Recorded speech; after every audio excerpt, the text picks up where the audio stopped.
So, after I told you all about this strange experience I had in my little cemetery, a few of you wanted to know my Halloween party went.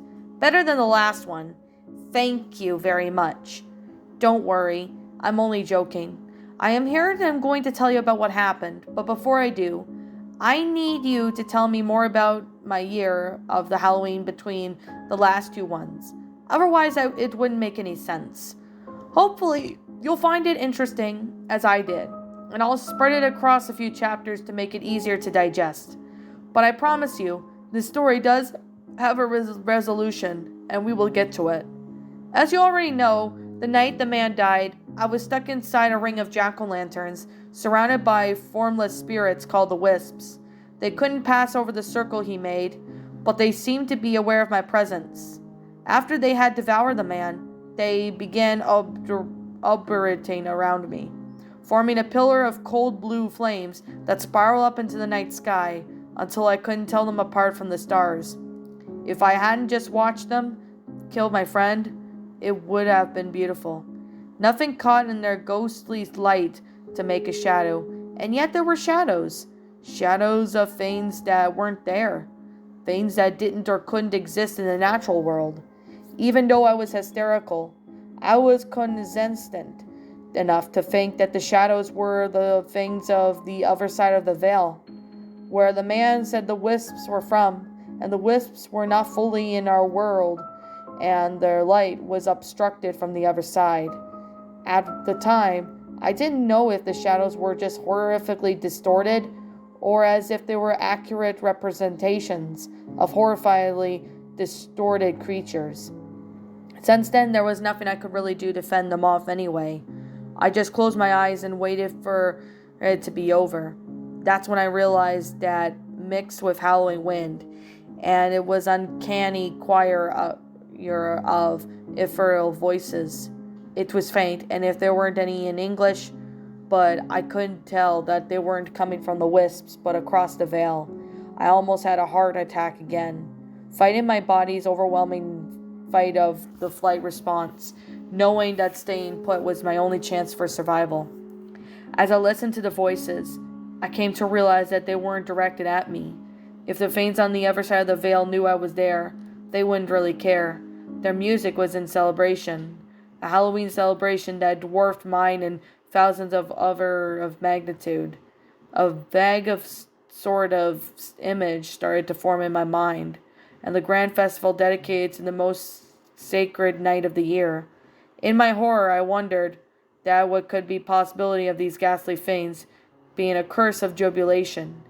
To my dismay, something on the other side chose to answer for me, in a night audible whisper, and panicked my mind. Just barely managed to phrase meaning for him. All Hallows Eve marks the return of our queen, Perispone. Around midnight, the wisps and the voices disappeared, and all the world seemed to be normal again, if hopelessly dark and silent, with nothing now to light my way but the candles of the jack-o'-lanterns.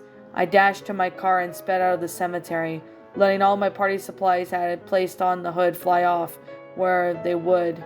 It was pitch black that night, and I was in no state to driving, let alone fast as I was, but I had somehow made it home in one piece. I locked myself in my apartment, took a lorazepam, and without getting undressed, crawled into bed with my cat and cried myself to sleep. I took more of my lorazepam than I should have over the next week, but had no idea how else to cope with my experience. Not only I had watched someone's violent death and had been put in mortal danger myself, but I had also come into contact with some kind of spirit world, possibly underworld of Greek mythology. I honestly think the only reason I didn't have any need taking my own life ideals, because that would have just been taking me straight to where I was running from. It had been psychologically and externally traumatic, and I didn't think that I could tell anyone about it. No one would believe me. And if someone had started snooping around the graveyard, it may be implicated of the man's death. And on top of that, I also mourned the loss of the cemetery, I loved that cemetery. It was perfect. But I told myself it was dangerous and that I could never go back. But almost immediately, a contradictory thought emerged, just grew louder and louder, and would not be silenced. It was magic. I had to go back. And so did I. I thought it was stupid. I thought it was crazy. I thought it was indefinitely stupider and crazier than I would have been than going there politely crazy homeless squatter. But god damn it, I loved that cemetery. It was a week or so after Halloween, and I was left with so that I had much daylight as possible. Though the time, I wasn't sure what exactly I meant though. I parked outside of the cemetery instead of inside like I normally do, because somehow it made it easier for me. I stood straight in front of the gates for nearly 10 minutes, I think, just trying to muster up the courage to walk back in. I started inwards, lonely, thinking about how beautiful it was in the morning light, those titanic trees swaying, creaking softly in the wind. The man had said the wisps only came on Halloween, when the veil was at its weakest, and I had no reason to believe in him. I had been over there over a dozen times that night, and he had been living there for at least a month. Eventually my yearning of realizations overpowered my fear, and I had stepped through the arch. The second I so did, I acutely was aware of sense of sanctuary and scenery, and of that being not quite this world. All cemeteries have that, to some extent, but this one had the abundance that I never had. Cautiously I realized that before, though I think I must have picked it up some level. I also picked up on what I realized, the veil of the barrier between our world and the others. It was noticeably weaker than the cemetery, walking into it deliberately, as I had made undeniably apparent. Once I knew what I was feeling, I was immediately assured that the veil was much stronger than it had been on Halloween. The cemetery. My cemetery was safe. Tears of relief flowed down my cheeks. Laughing, I dropped to the ground and made a snow angel in the leaves, near delirious joy of return of special sanatorium. I know I'm weird. Once my mood had stabilized and I took a note of the mess I had left, I went to work to clean it up. The sandwiches and the open chips had pondered by crows, but there were numerous candy bars and cooler cans still scattered about. I also found my Bluetooth speaker, which had survived the week exposed to the elements, surprisingly well, and then the key ring. The keys to the mausoleum. The man had thrown them to me as his final action, and gifted to me with his dying breath. I suddenly was ashamed to have left them behind, but to have forgotten them, just to have stumbled upon them again instead of searching them out on his own purpose. I suppose I was lucky the crows hadn't stolen them as well. I slowly bent down, gingerly picking them up. The only time the man had even shown any hostility was when I was still trying to force my way into the mausoleum, and when he ultimately decided to bequeath to me that it might have been left forgotten. What was in there that mattered so much to him? I approached the mausoleum, appraising it as much detail as I could. It was a solid marble, except for a copper grate window below near the either side, slightly too high for me to see into. I thought about it for maybe trying something to stand on, just to get an idea of what was in there before opening it. But I realized the small holes limited the likely wouldn't be much offer of a view. I decided it was best just to open the door and see what was inside. Above the doorway there was a worn-down carving of a king and queen of some kind, but other than that it was a baron of the establishment. I unlocked it and opened the iron gate first, revealing the copper-plated door on the side. It was green as a Statue of Liberty, but it was still lacked any identifying features of adornments. I placed my ear up against it, listening to any signs of activity from within. I knocked and listened, and there still was nothing. "Hello?" I shouted. "Is anyone here?" It's not that I didn't trust the man, but I didn't shake the foreboding feeling of that being open of the mausoleum. I would be unleashing some sort of horrible ancient evil. I didn't hear anything inside of it move though, so I decided it was safe to progress. I placed the key into the door and turned it, then slowly pulled the door back, ready to slam it shut again if need be. As the sunlight illuminated what's inside the mausoleum, I was relieved to find it devoid of any inhabitants, spirits or otherwise. My attention was instead stolen by a large portrait hung far by the wall. It depicted that it was a carnivorous subterranean realm of glittering limestone, misty rivers, and brilliant blue auroras. There was some wisps that I had seen on Halloween, but there were more humanoid forms made of the same glowing substance, shambling along the crystalline ground. In the foreground, there were a king and queen ebony thrones, pale-skinned, dark-robed, and white-haired, and with the glowing blue irises of the same shade as the wisps, the free-headed dog resting at their feet, with no doubt that they were intended to be Hades or Prispone. Prispone noticeably held open a pomegranate in her right hand, and with her left, she guiltily placed a seed into her smudgy, smiling lips.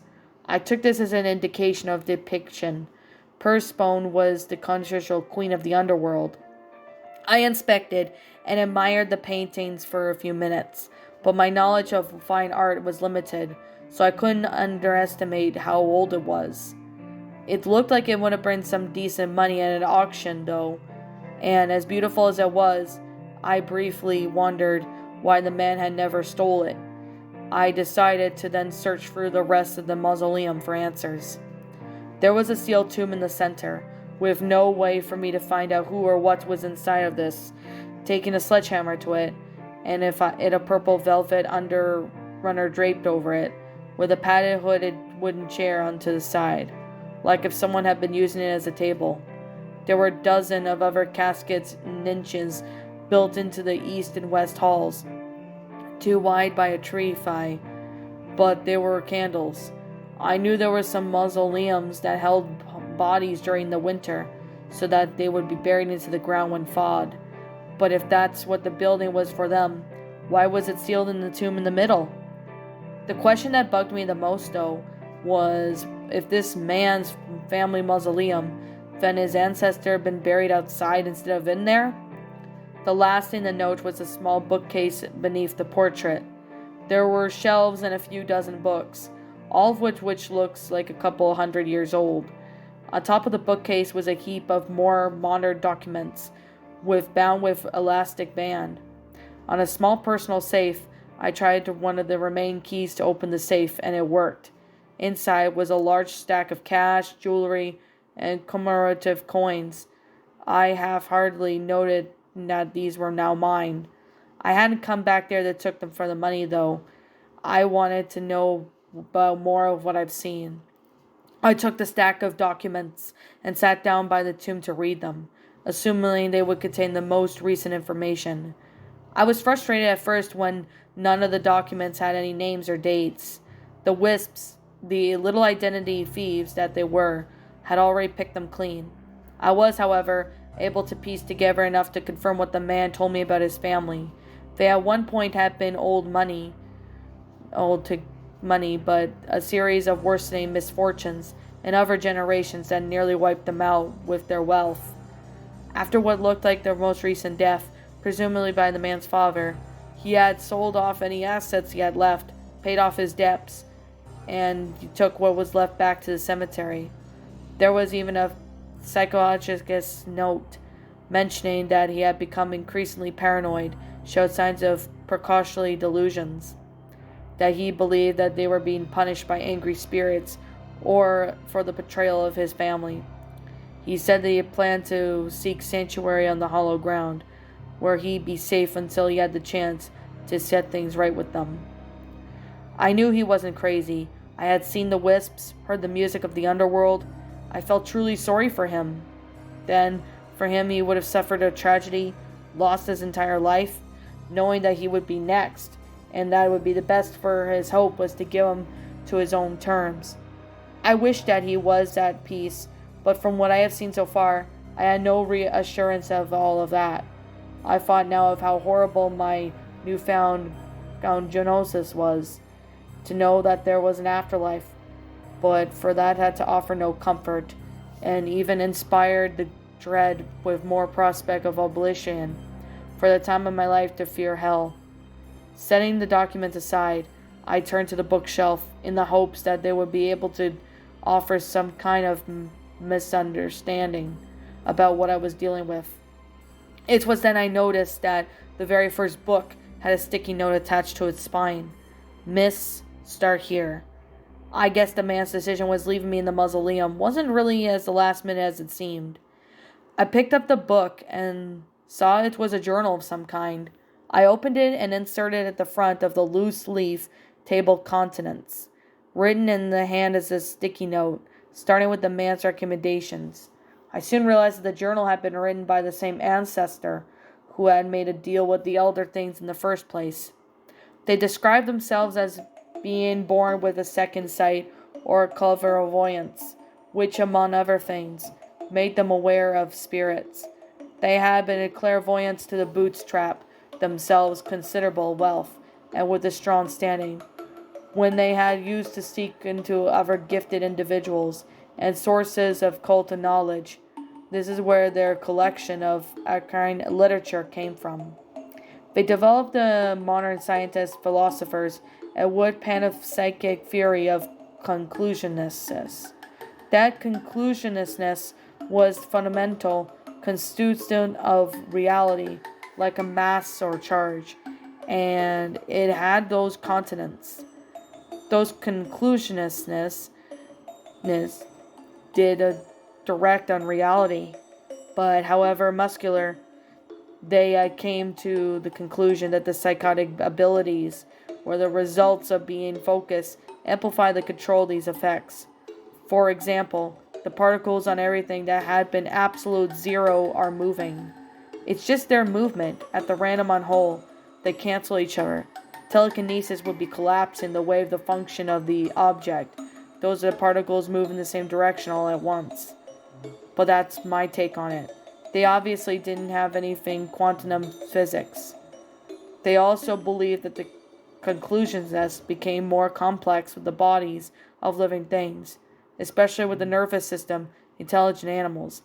At some threshold, the organization created by these things became self-sustaining, and an individual's conclusiveness survives the death of its original substrate. They were certain that it's not only because they had seen the spirits, but because they had eventually developed the astral projection, the ability to leave their own body.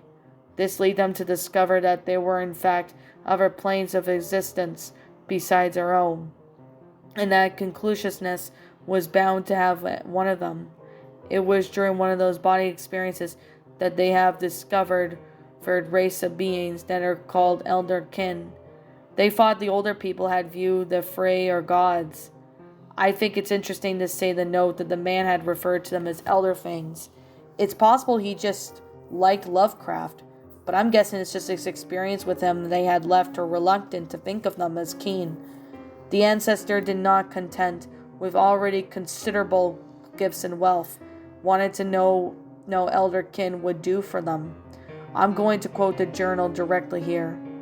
I've learned that if seeking a boon from the rulers of Underworld, it's best to do so between the dates Chamonix and Beltane, where the queen has a cat as a court, and just as the meek myths have said, the maiden spends half of the summer land with the Earth Mother.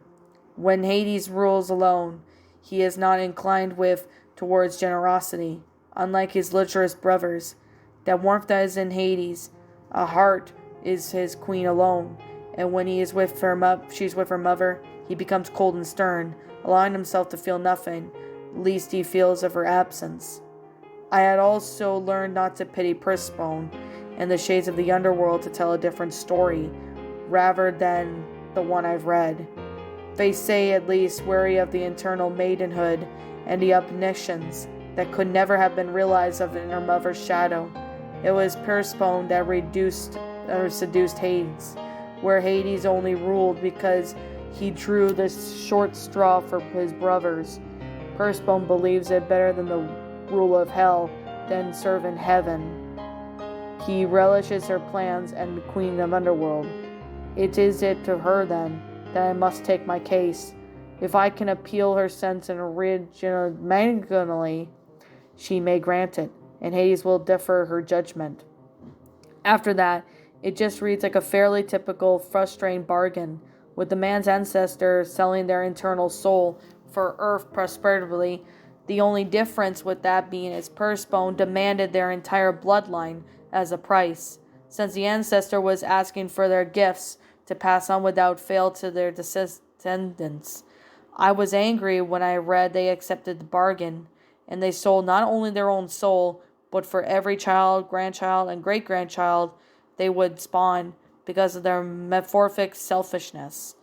My friend was not only dead because condemned of what sounded like abysmal afterlife for all eternity.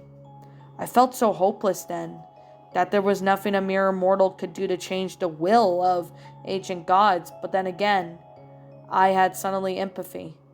I was clairvoyant. Maybe if I had just been and never realized it, maybe my time in the cemetery for my exposure to the wisps had changed me. I didn't know it, and it didn't matter. All that mattered is I could sense the veils and spirits, just like the man's ancestor could.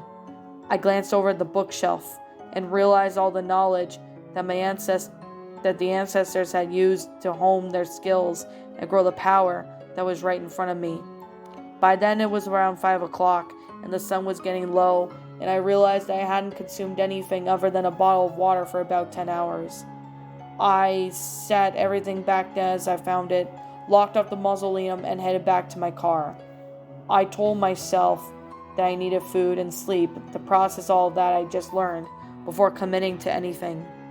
But I knew my heart was already set. Just the day before, I wasn't sure if I ever would visit my cemetery again. Now I was determined to follow through my plan to move out of there permanently, to be closer to the spirits and my hoard of arcane knowledge. I was going to become a witch. Maybe, just maybe, become more powerful enough, right, to do something that had been gone so terribly wrong.